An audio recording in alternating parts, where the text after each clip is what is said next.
Hello, everyone, and welcome to another edition of GFB Grown Folks Business on a Thursday evening. All parties involved, welcome. Some have been here before, all have been here before. Let me correct myself. Some more often than others, but the door is always open, and I'll start with welcoming CC back to the space. Glad you can make it, and glad to have you. Glad to see your face in the place. And Bob, of course, hello. Greg and Julia, hello. And Danya, as always, appreciate what you do. Even though sometimes I forget to tell you that it's eternal, man. I always appreciate what you do behind the scenes. So thanks for being here. Tonight's show is in the shadow of Martin Luther King Jr.'s holiday, celebrating his birthday, and of course, a day of service for the community members that appreciate what he tried to impart to this great land of ours. So the title of the show is MLK, Why We Choose the Myth Over the Man. And I think for those who are somewhat knowledgeable of Dr. King and his level of activity and his level of engagement and his willingness to truly hold this nation accountable for how it treats its citizens, especially those that have less. I think there is a knowledge that the MLK that is promoted during Black History Month, during his birthday, at any point in time that America decides to elevate or highlight one of its greatest treasures, it is more of the mythology of him and less of some of the actualities that existed and some of his actions, some of the things that he actually was standing on and willing to die for, which he actually did. So with that being said, again, welcome. I'll start off really quickly before I play these three clips in succession that I think will kind of crystallize the question.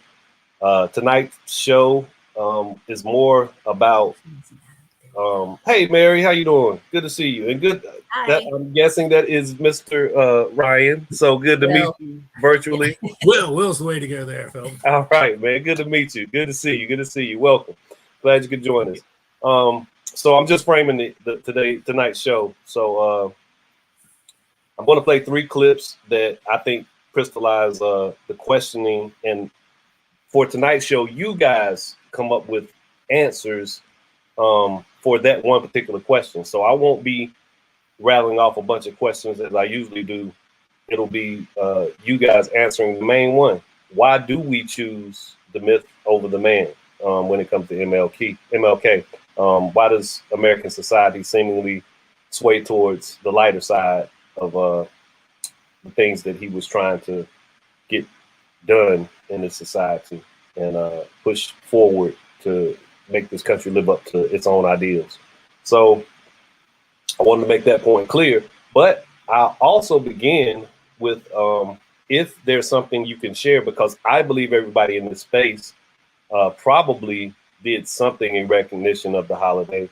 I know I participated in an event, documentary viewing Monday evening or Monday afternoon, a documentary called The Neutral Ground, and I know Bob participated in it also.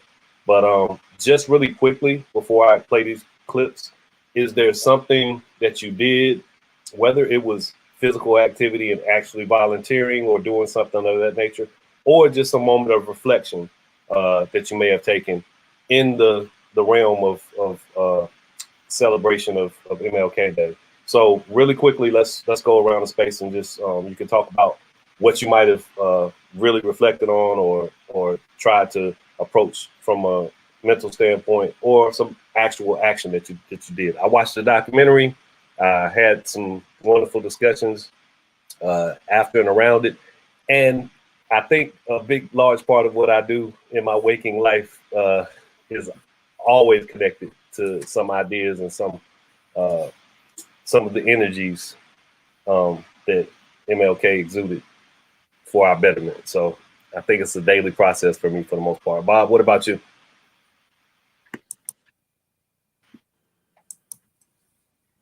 You mentioned that I participated in the documentary viewing, which was, I'm going to say, terribly emotional for me.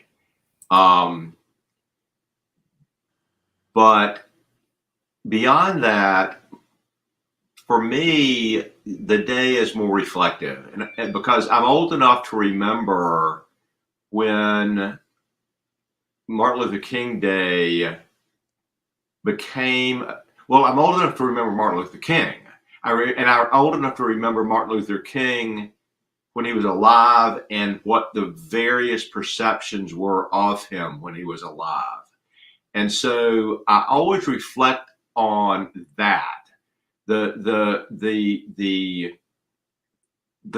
conflicting and varied perspectives of him as a person when he was living, but also remembering when the idea of a day for him became an idea, and when a day for him became a day, and the reactions of people about that and how people felt about that, positive, negative.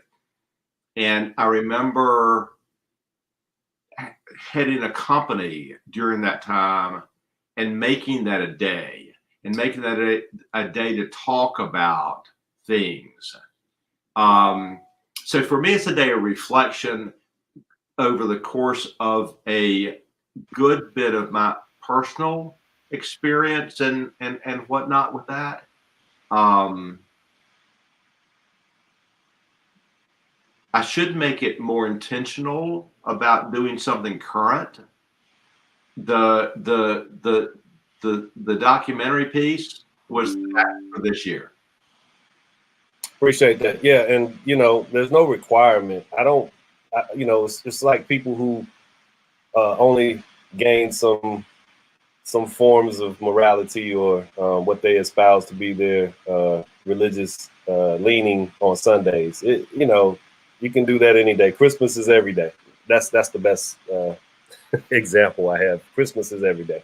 CC, what about you? Anything you did special or any moments of reflection you care to share? And don't forget to police your microphone. Thanks. Appreciate you. All right. So can you hear me? Because I'm always asking that. So for me, I'm working class. So I'm towards the end, the class that he was trying to help with the social justice and workers' labor rights. That was me. So Monday, while the rest of the world, it felt like, was able to celebrate Martin Luther King Jr., I was working and feeling a little salty about it, that we weren't closed on that day like everyone else. And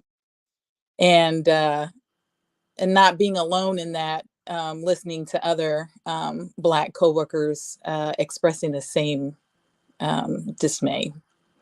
So yes, when I did finally get off, I thought it was pertinent to look and see what some of our leaders were saying about him, because it's always entertaining to me that some of the worst people will choose some of the tamest quotes from King to post all over their social media and to wax poetic. But when it comes to, voting for our rights or addressing gerrymandered maps, they're not putting his words into action. So yeah, it wasn't really a day of reflection for me. It was just another frustrating day as a Black worker. So sounds like you want to be here. Glad to have you. So yeah, let's talk about it. Gregory, Julian, what about you guys?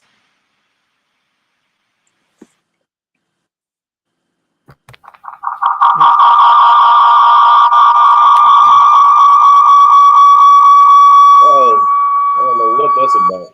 Okay. Let's try one more time. Everybody's muted, so go ahead and see if it works this time.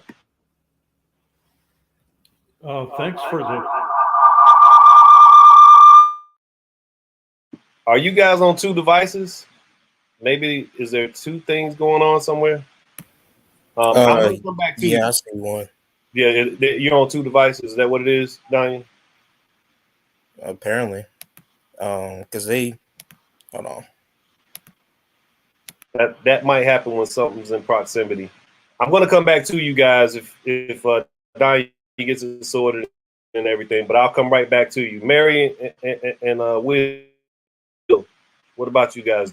What if anything, activity wise, or was there possibly just some moments of reflection?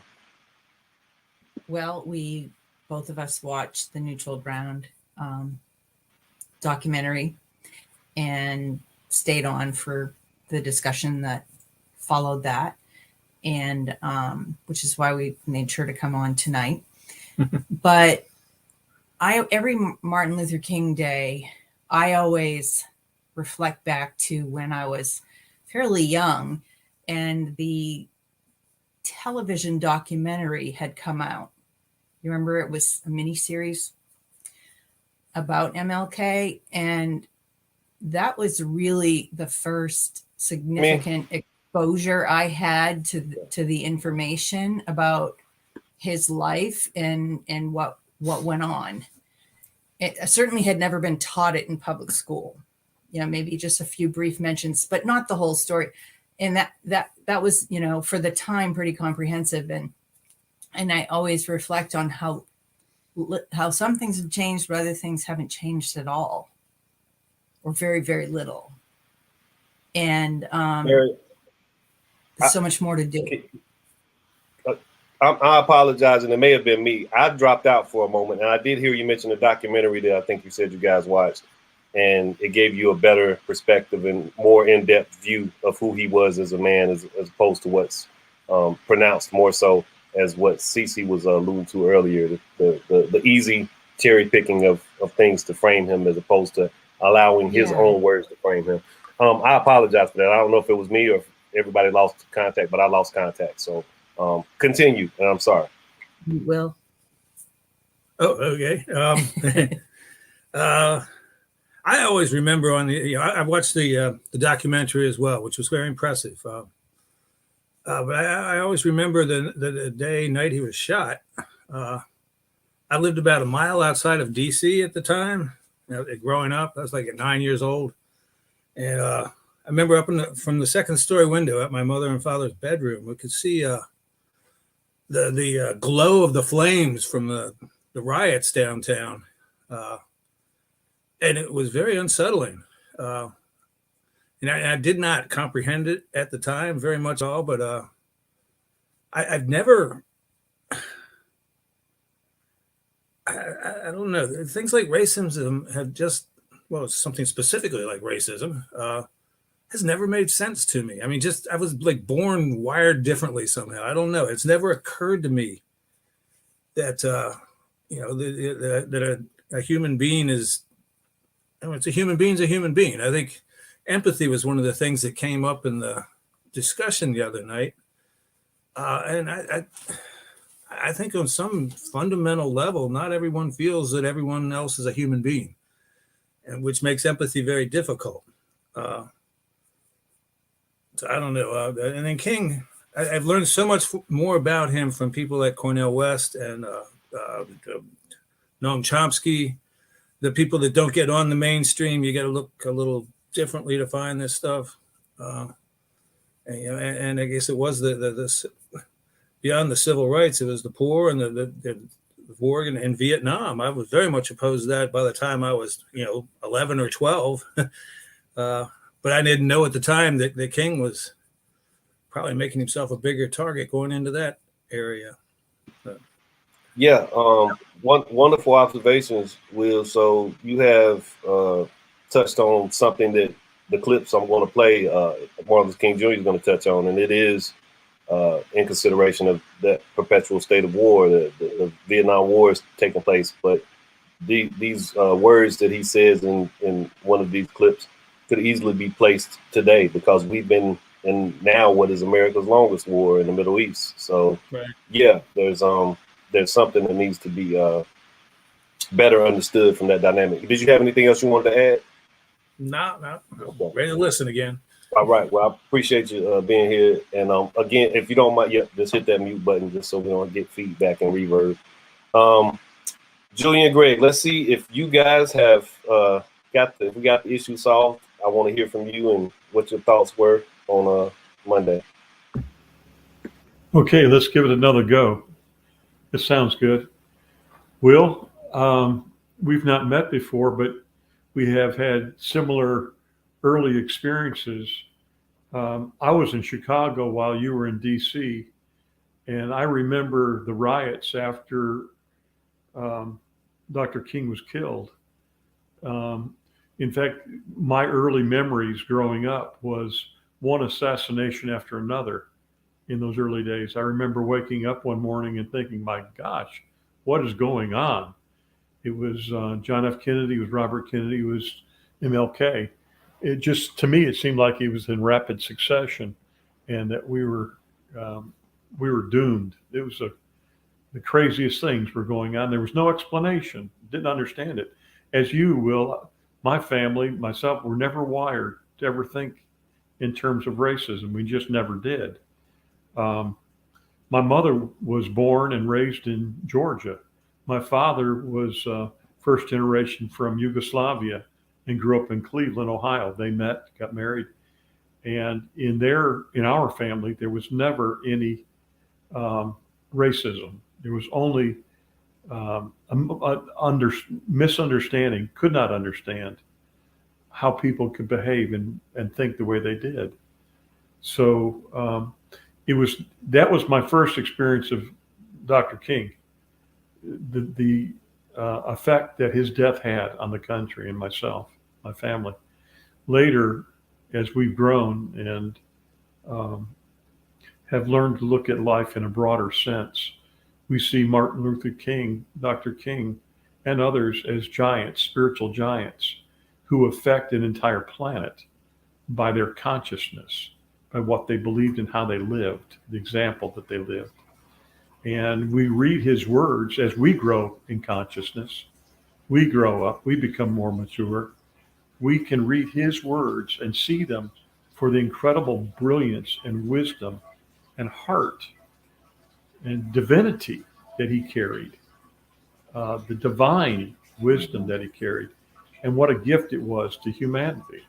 And he's not the only one. There's been others that have done all they could, left it all on the table to help humanity, and he was one.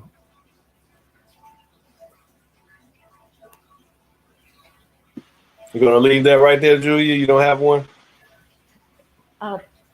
No, that was very well said. And Okay. I will say last year we participated in something the NAACP put on.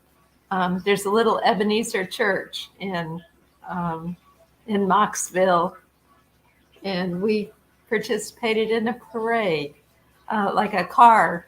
Just it was what do they call it? A car. Anyway, there was like 30 cars. We were the only white people, and we went through like a lot of the black neighborhoods, and it was so beautiful to be a part of that. They played a broadcast on the that we could tune into on our radios, and it was beautiful. They were singing beautiful black spirituals with mixed in with some of Martin Luther King's speeches, just parts of them. And it was so impactful. That was a real special experience. Yeah, so we garnered from everything that you guys have shared in the squares tonight, how important this man was to the betterment of our society, how important he is and remains. I agree, Greg. He did something from a place that not many of us get the opportunity to attach ourselves to. He was indeed a special individual, and you don't get the legacy or the opportunity to be an eternal part of something if you're not. So he's doing that thing that so many others have tried, and that is tapping into that that fountain of youth, so to speak, that allows him to always be ever present. And he and a few others. And yeah, you mentioned the assassinations of the 60s. It's crazy. MLK and Malcolm X, Medgar Evers, RFK, JFK. It was definitely a strange time that you were around for. I wasn't. The rioting, yeah, what's to be expected when someone who presented himself and lived up to the idea of being the glue, of being the very fabric that held us together is removed from the equation in such a dastardly way. Yeah, the reaction is going to be emotional. The reaction is going to be unsettling, to say the least. So I've read about those episodes that took place across the country, California to New York, New Jersey, Washington, Chicago. It's almost impossible to think that something like that wouldn't happen, given who he was and how much pride he instilled in the Black community, and the level of disappointment that even he could be taken away like that. So I'm going to play these 3 clips, and we'll come back on the other side and we'll answer that question. So I hope your brains are turning over and getting ready to answer that question. Hey, Marcus, how you doing, man? Glad you can make it. I'm glad to have you, and feel free to type something and share for those that are listening. But we're actually trying to answer the question, why do we celebrate the myth over the man when it comes to MLK? And I'm going to play a couple of clips in succession, and we'll come back.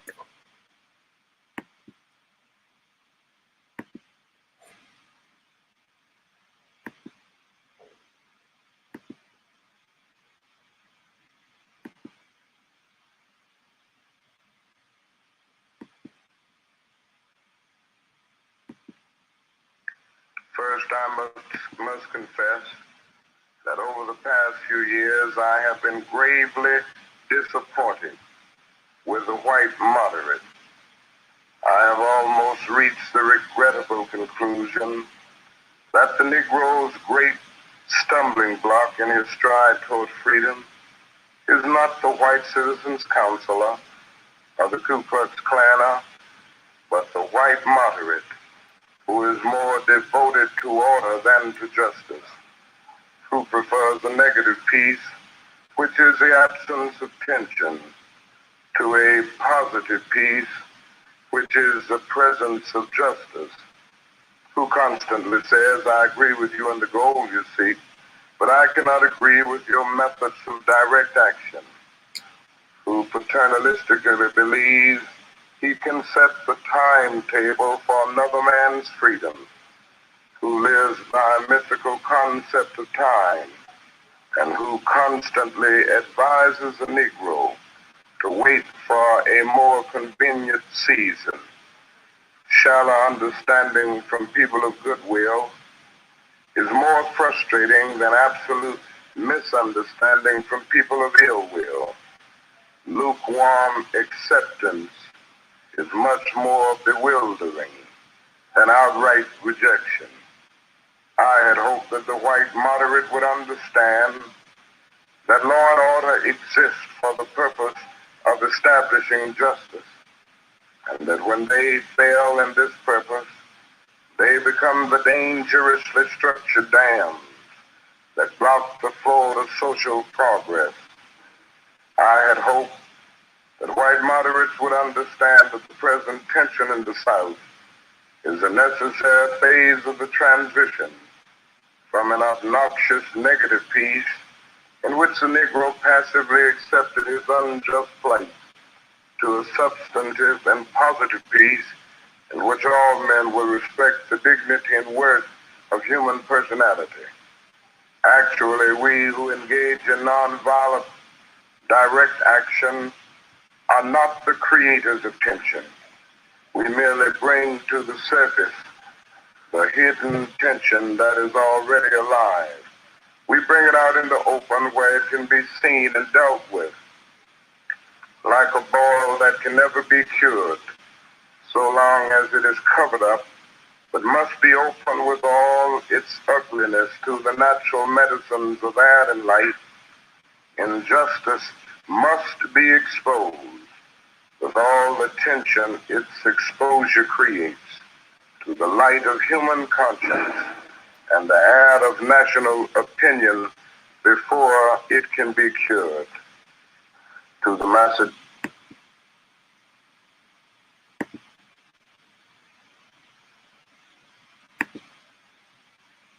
One day live in a nation where they will not be judged by the color of their skin, but by the content of their character. I have a dream. I must confess that that dream that I had that day has been once turned into a nightmare. Now, I'm not one to lose hope. I keep on hoping. I still have faith in the future. But I've had to analyze many things over the last few years, and I would say over the last few months. I've gone through a lot of soul-searching and agonizing moments. And I've come to see that we have many more difficult days ahead, and some of the old optimism was a little superficial, and now it must be tempered with a solid realism. And I think the realistic fact is that we still have a long, long way to go, and that we are involved in a war on Asian soil, which, if not checked and stopped, can poison the very soul of our nation. I'm not going to say that all of our problems will be solved if the war in Vietnam is ended, but I do say that the war makes it infinitely more difficult to deal with these problems. When a nation becomes obsessed with the guns of war, it loses its social perspective, and programs of social uplift suffer. This is just a fact of history, so that we do face many more difficulties as a result of the war. It's much more difficult to really arouse a conscience during the time of war. That is something about a war like this that makes people insensitive. It dulls the conscience. It strengthens the forces of reaction. And it brings into being bitterness and hatred and violence. I think the biggest problem now is that we got our gains over the last 12 years at bargain rate, so to speak. It didn't cost the nation anything. In fact, it helped the economic side of the nation to integrate lunch counters and public accommodations. It didn't cost the nation anything to get the right to vote established. Now we are confronting issues that cannot be solved without costing the nation billions of dollars. Now, I think this is where we're getting our greatest resistance. They may put it on many other things, but we can't get rid of slums and poverty without it costing the nation something. I feel that nonviolence is really the only way that we can follow, because violence is just so self-defeating. A riot ends up creating many more problems for the Negro community than it solves. You can, through violence, burn down a building, but you can't establish justice. You can murder a murderer, but you can't murder through violence. You can murder a hater, but you can't murder hate. And what we are trying to get rid of is hate, injustice, and all of these other things that continue the long night of man's inhumanity to man. When we allow freedom to reign, when we let it reign from every village and every hamlet, from every state and every city, we will be able to speed up that day when all across children, black men and white men, Jews and Gentiles, Protestants and Catholics, will be able to join hands and sing in the words of the old Negro spiritual, free at last, thank God Almighty, we are free at last.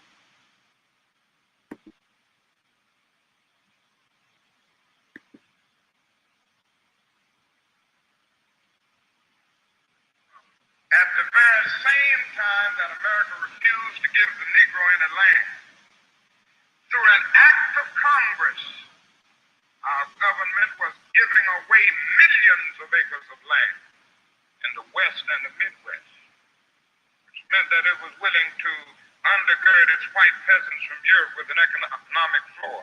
But not only did they give the land, they built land grant colleges with government money to teach them how to farm. Not only that, they provided county agents to further their expertise in farming. Not only that, they provided low interest rates in order that they could mechanize their farm. Not only that, today many of these people are receiving millions of dollars in federal subsidies not to farm, and they are the very people telling the black man that he ought to lift himself by his own bootstraps. This is what we are faced with, and this is the reality. Now, when we come to Washington in this campaign, we are coming to get our check.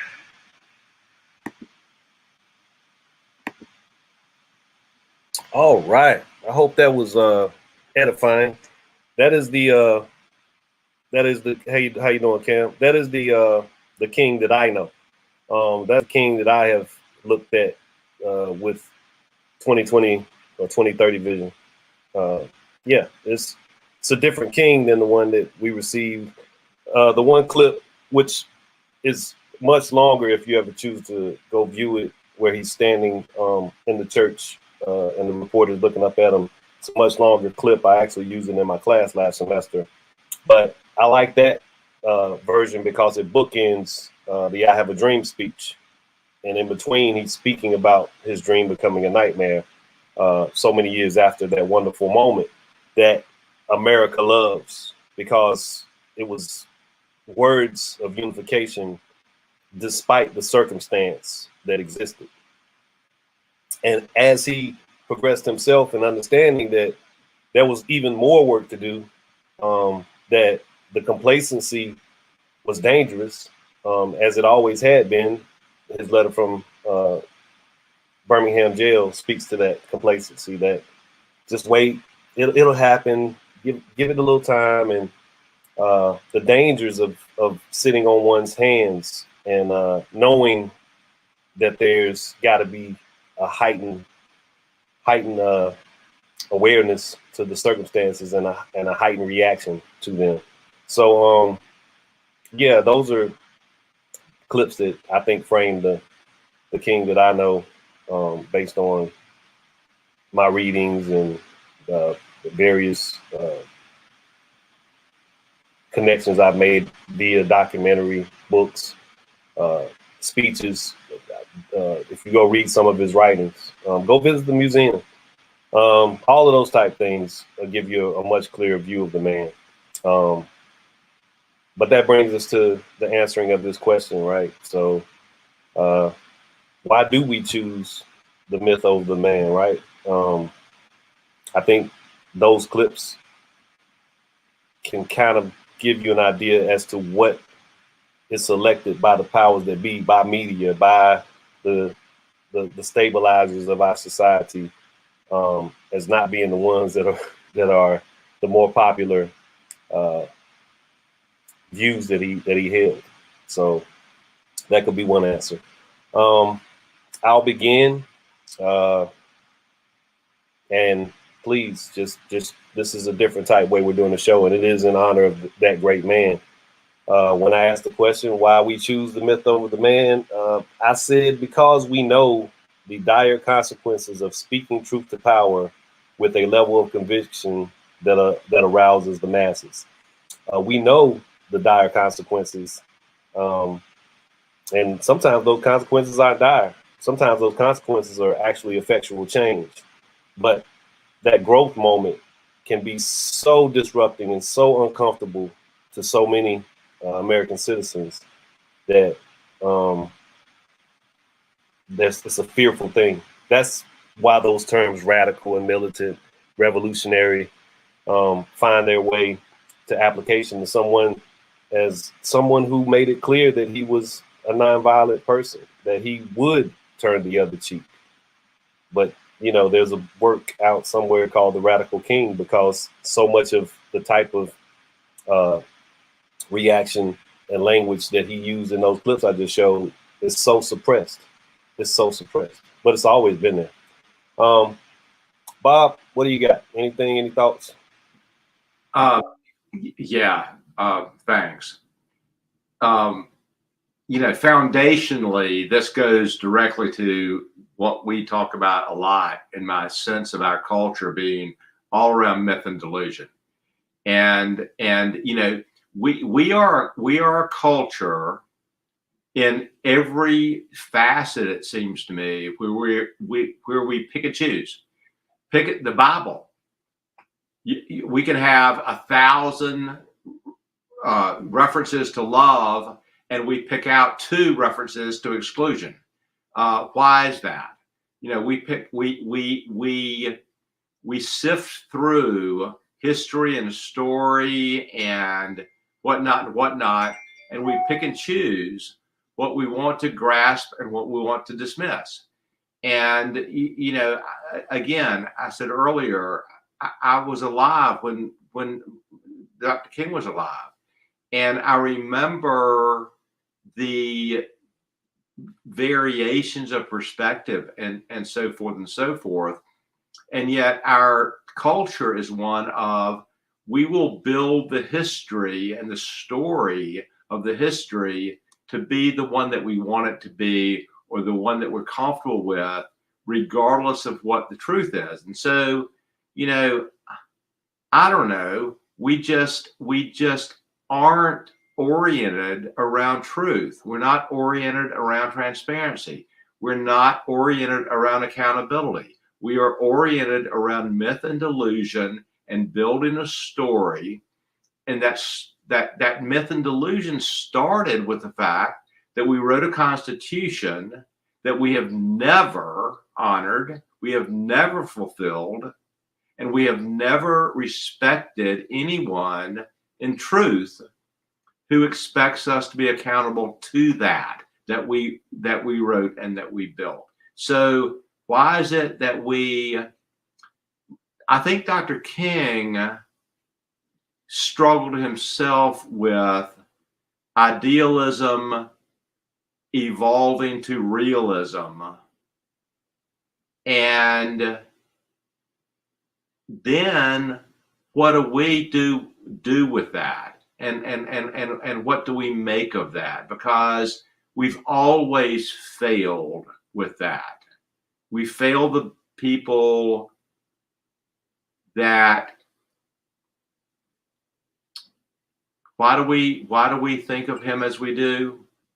Because we want to. Wonderful answer. I'll share another one of my answers before I go to Greg and Julia, because I think this one speaks kind of to where you're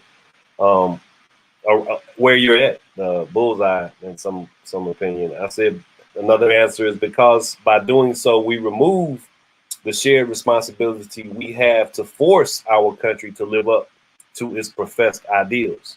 You're absolutely right. We will go with that sanitized, lesser than, less radical king, because it doesn't require us to hold our nation accountable or to push it forward towards the founding documents communication as to what we're supposed to be about. So I agree, Bob. Greg and Julia, what are your thoughts? We hadn't heard any of the first clip about the letter from Birmingham jail, and that was so powerful. Concur with everything Bob and Felton you just shared. That was a clip, Julia, very important. You can get the letter and read the whole thing. So that was just a portion of it. So yeah, absolutely. That's what, we wrote that down because Gregory said, I want to hear the whole thing. There were some things said up during World War II. We recently heard an interview. Is it John Meacham, the historian that writes books?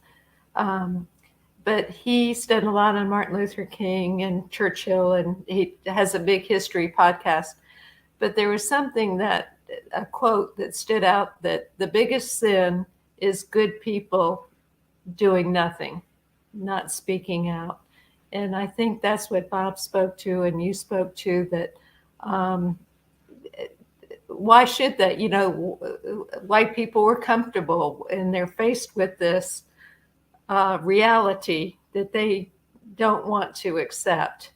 And the other thing was, we heard that this big war hero from the Second World War said, the interviewer said something about the greatest, but that was the greatest generation. He said, no, Martin Luther King and the people that stood against the war, that was the greatest generation. And I thought, we've never heard anything like that before. It's against everything that we've heard. But why is it that we want to be, we're afraid of being uncomfortable? We're afraid of seeing the truth because it makes us uncomfortable. You know, Felton, there's been many uncomfortable nights growing up in Charleston, South Carolina.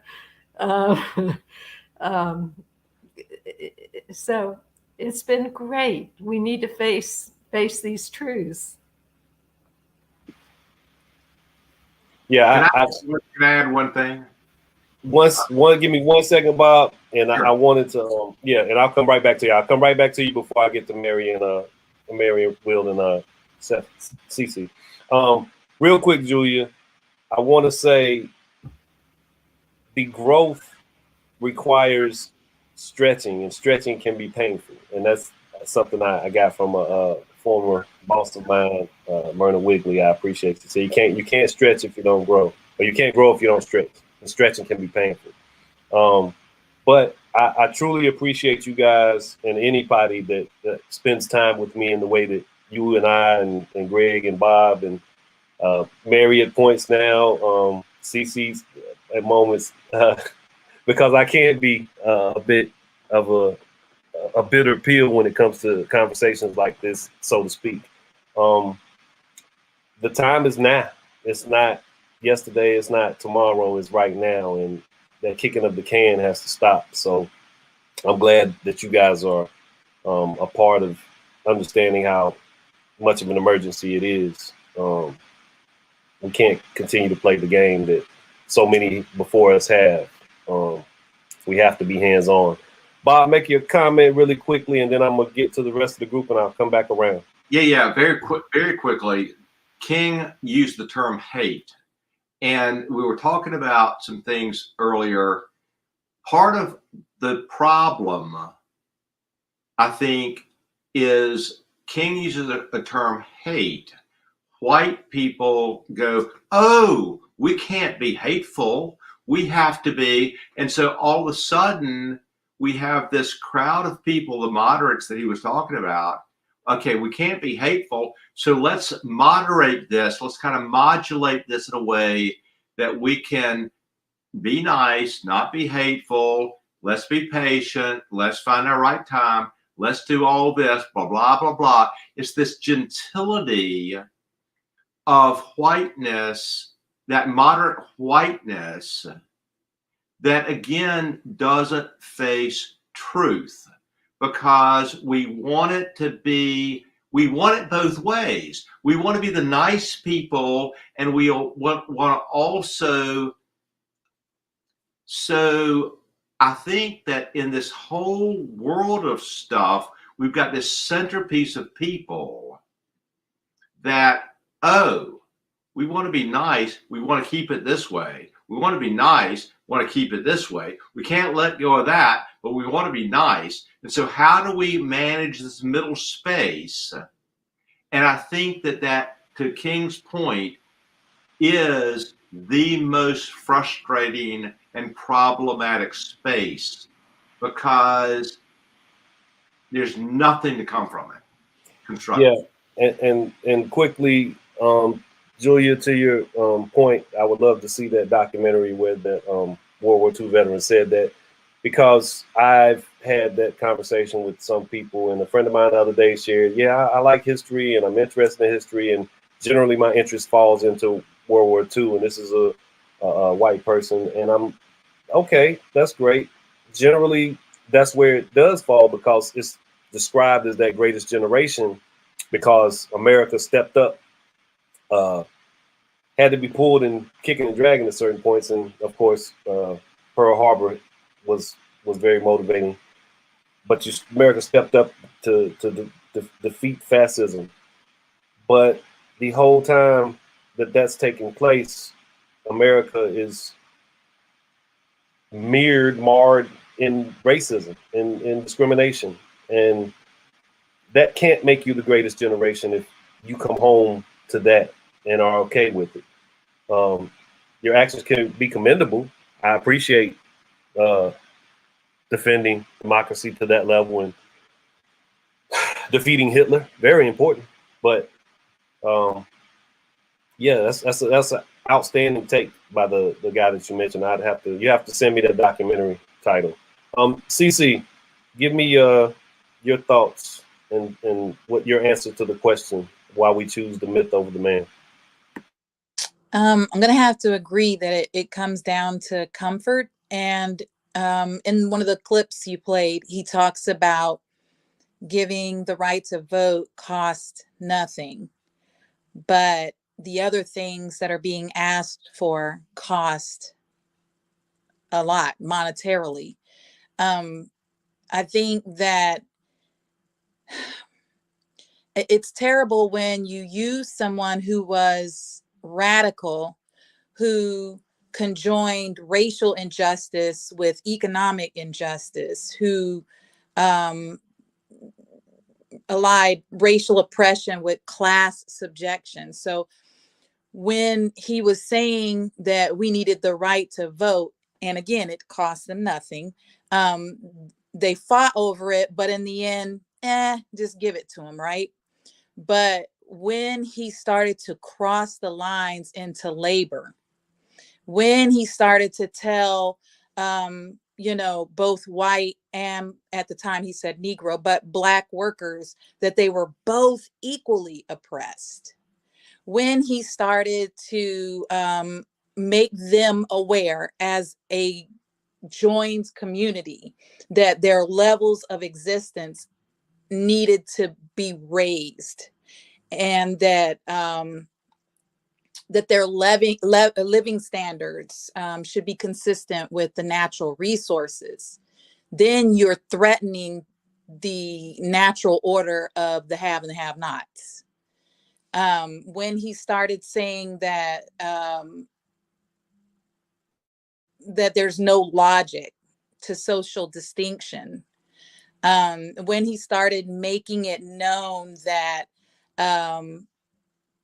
that the economically depressed white workers, they were willing to accept poverty by telling him or her that at least you're better than the Negro. And then they settle for, if they're still insecure. I mean, they're still going hungry. They're still unhoused. There's still hopelessness. And the fact that he began to bridge the gap between the two demographics and to show white workers that Black people wanted the same things, a decent wage. We're still fighting for that. Fair working conditions, still fighting for that. Livable housing, old age security, health, welfare measures, resources, conditions where families can thrive in dignity. Like, this upsets the order of have and have nots, because as long as they can keep us fighting with one another, then we don't look at the exact cause of our misery.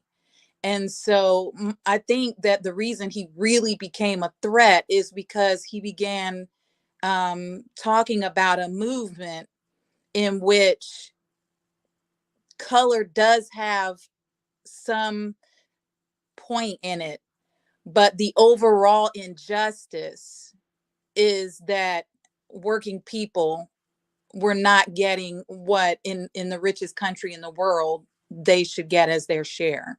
And so if you want to keep control over people, you find ways to split them up.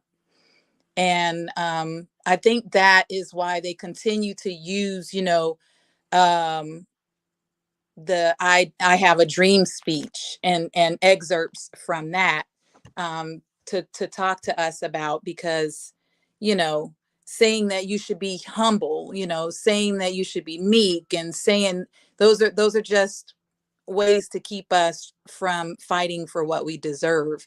So I think it is a myth.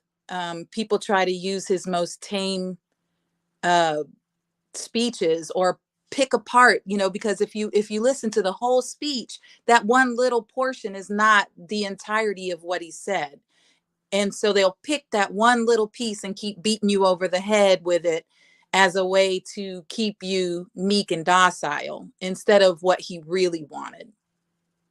Sorry, I got long. No, I get some of the aspects that you are approaching, in terms of what he showed himself to be throughout the course of his activism in trying to make America a better place. The ideas around the shared experience of the lower class whites and blacks was nothing new at the time. Near the end of his life, the clip that I showed where he was speaking about reparations, when he said we're coming to get our check, his focus was becoming more centralized in terms of understanding that, as you stated, as he stated, as you repeated, the civil rights movement didn't cost anything, and it actually increased economic viability in society. So the beautiful thing about people, great people such as Martin Luther King Jr., is that the process never ends in terms of understanding the deficiencies of the society that they're trying to fix.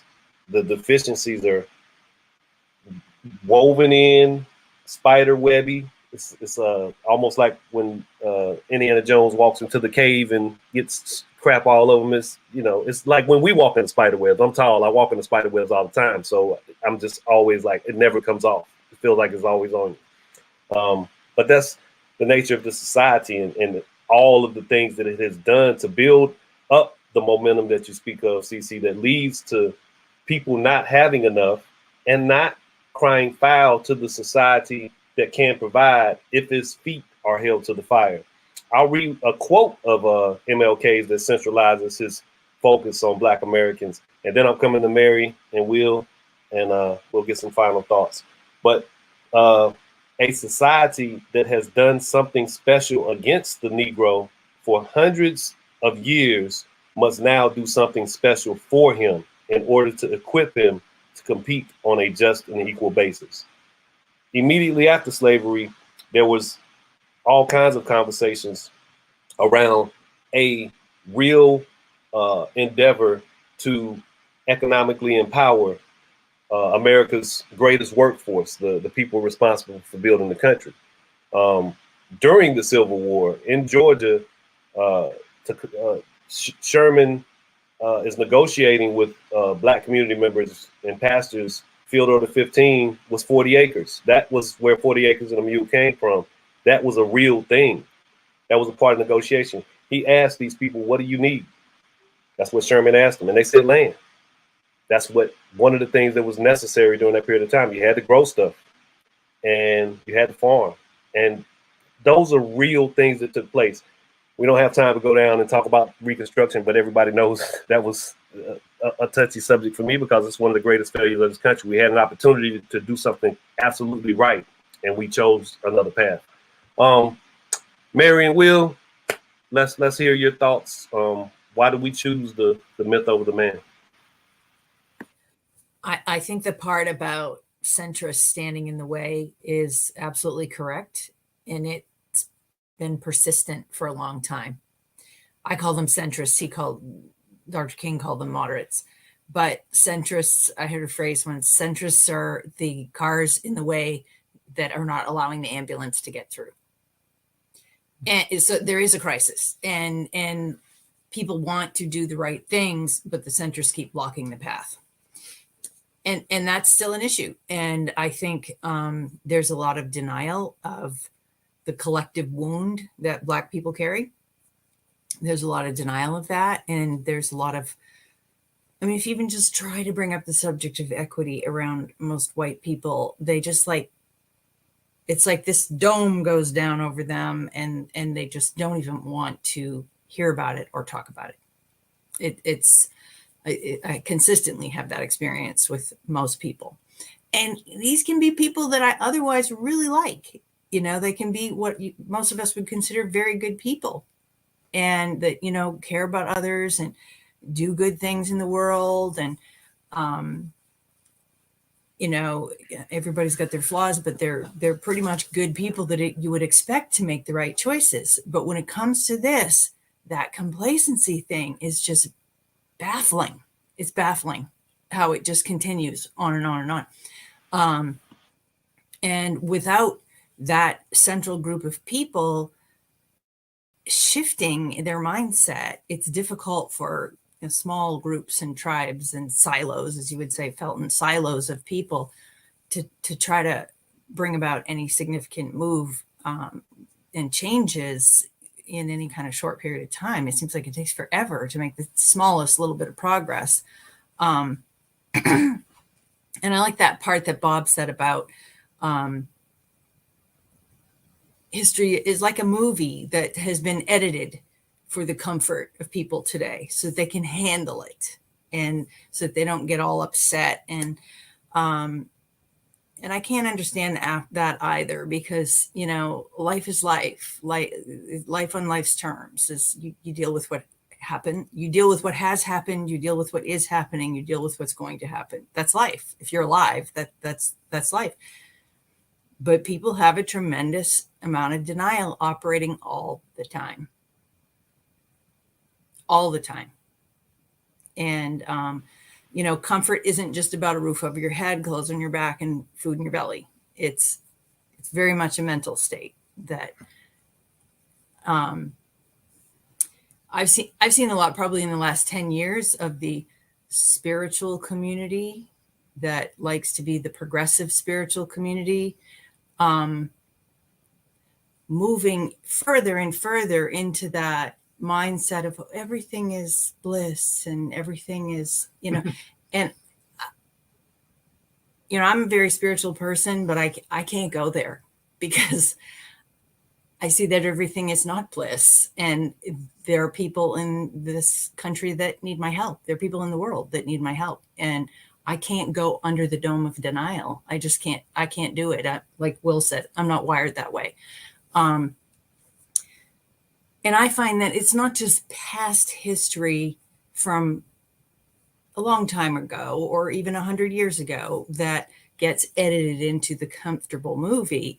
It can even be current events.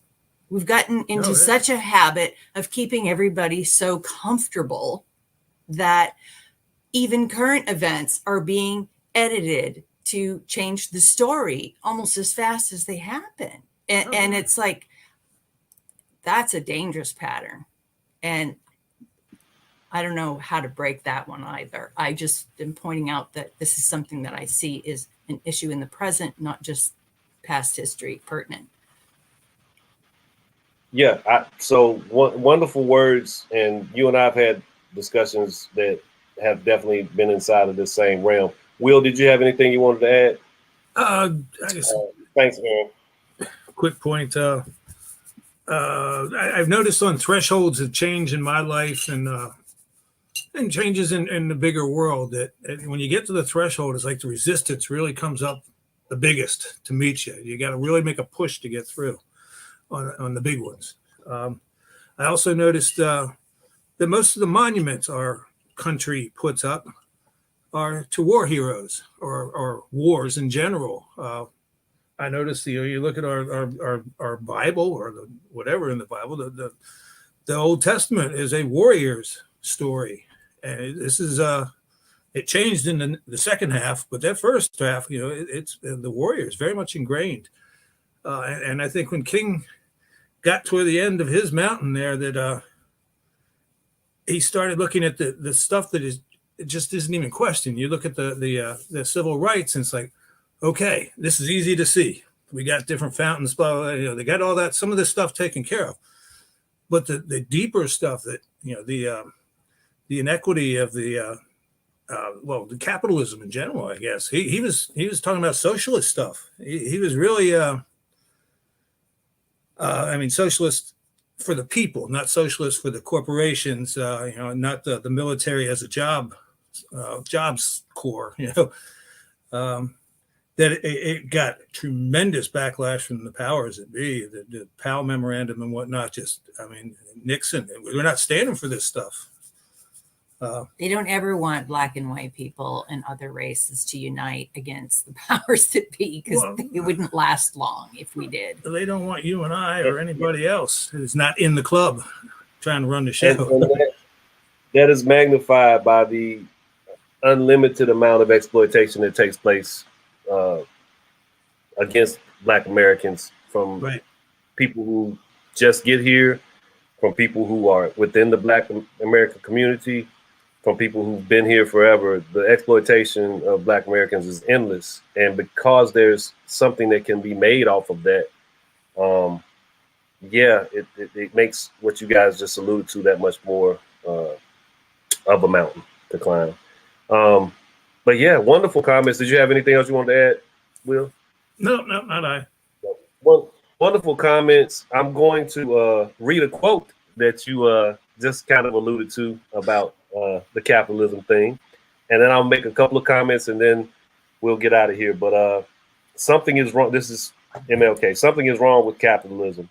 Maybe America must move toward a democratic socialism.